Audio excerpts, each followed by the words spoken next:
เป็นแห่งกระดาษส่วนน้ำมักว่าเอาจากท้องทะเล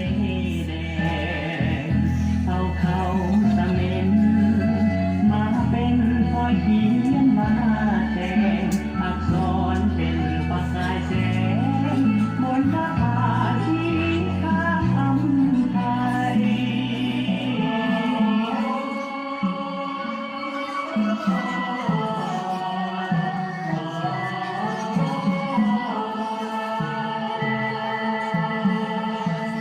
บรรจงเขียนซื่อสุภาโนสื่อเสือพระวงเสียงร้องเสียงทองวิไลวิลักบุรุษยืนยงเสื้อทรงไทยฟ้าลาวคนลาวเธอไทยจะนึกว่า